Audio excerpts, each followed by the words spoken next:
एखन अपने सब सुन रहल छी एपी प्रोडक्शन के प्रस्तुति।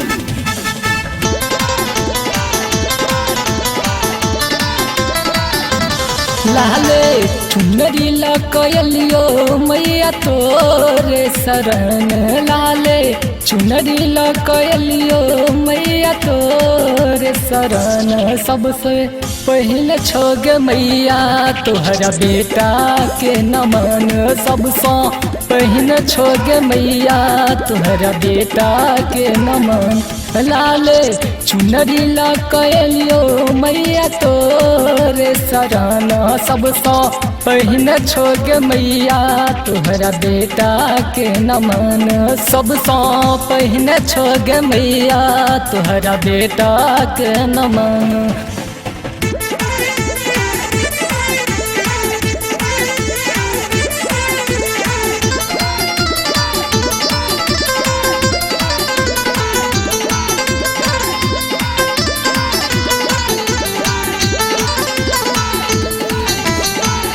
फूलबा के डाली से माँ फूल चुन ले लियो, तोहरा मंदिरबा के मैया चौखट सजलियो।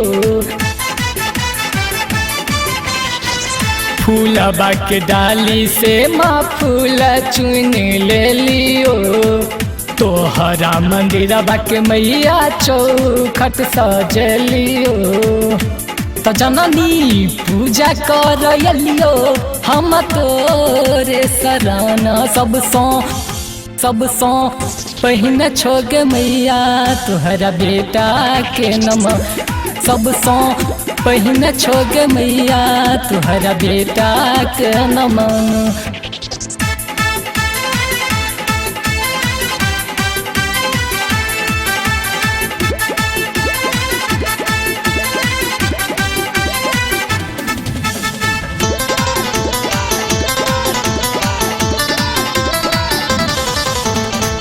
दस भुजा बाली मैया दै छै दर्शन गे, कोढ़िया के काया दै छै निराधन के धाम गे।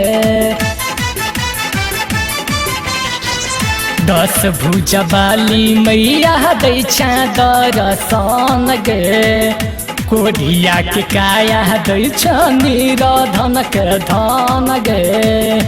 तो मैया गाबै छो राजा पंडित तोहार भजन, सबसे पहले छोग मैया तोहरा बेटा के नमन।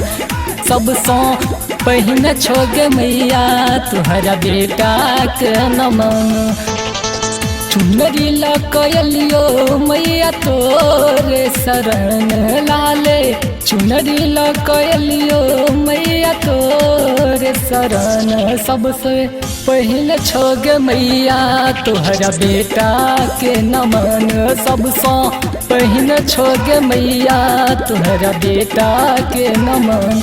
लाले चुनरी लकलियो मैया तोरे शरण, सबसे पहले छोग मैया तोहरा बेटा के नमन। सबसे पहले छोग मैया तोहरा बेटा के नमन।